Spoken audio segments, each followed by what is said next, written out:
Hi guys! Ayan, papunta tayo ngayon sa Bohol. Ayan, para i-check yung property natin na for sale.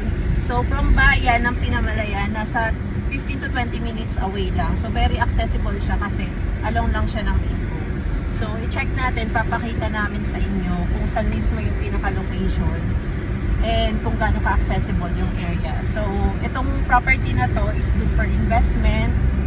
Pwede siya for business like yung mga staycation, mga resort. So, ayun. Napakagandang investment. So, ayan, check natin.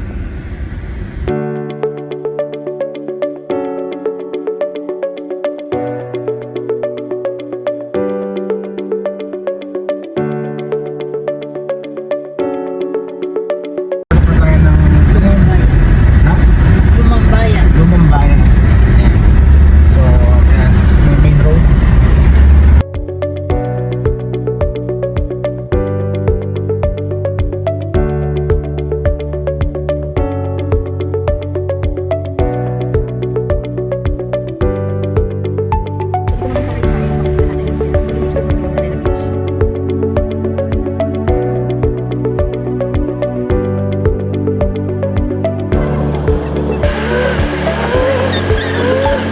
Ayan na yung dagat guys. So, makikita niyo.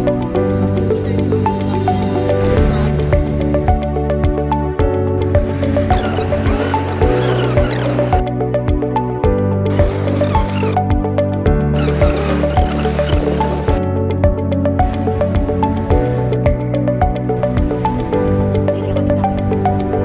Ayan na guys, malapit na tayo.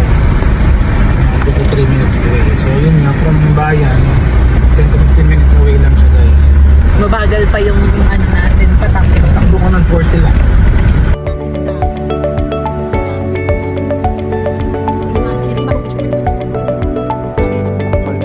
So, pakita ko lang muna yung view sa inyo ng dagat. Ayan guys. Ayan. So, along main road siya.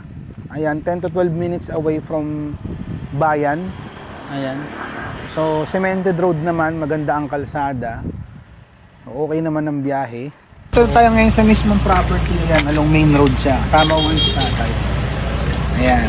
So, ito guys. Ituturo sa atin ngayon ni tatay kung saan mismo, hanggang saan mismo yung property. Tara. Ito guys, madali siyang malaman kasi meron siyang gold dito na palatandaan. Kumbaga parang mungon siya. Ayan. Ito, yung linya na yan. Pababa, pag ganun. Mga 40 plus meters wide siya. Yung frontage niya. Tara, dito tayo. Ito yan guys, ito mismo. Tara. Yan. So marami pa mga puno dito, buko sa atin. Yan, iba-iba. So yan guys, ito mismo yung property. So, pababayan guys, 3,000 square meters. Good for resort, residential, mga for staycation. Kagaya ng mga pinakita namin sa inyo kanina yung mga katabing resort niya. Sobrang dami na nagtayo dito. Ayan, ayan guys, nandito na tayo sa mismong property ngayon. So, nasa 40 to 45 meters wide. Ayan. Ito mismo yung property guys. Ayan. So, 3,000 square meters siya. Ayan, along main road. And clean title na ito guys, ready for title transfer na. So 3,000 per square meter lang. Nasa 9 million pa sa ngayon yung PCP niya. Ito siya guys, malapit na sa dagat mismo. Hindi mo lang siya masyadong kita kasi nga madami pang puno. Yun pa yung maganda rito guys, ang daming buko, saging, iba't iba. Ayan. So if you're interested, message niyo lang ako, Alden Santos yan, your property meister. Sa mga gustong mag-business ng beach resort, ayan, residential, ready na ito guys. Message nyo lang. Ganyan na.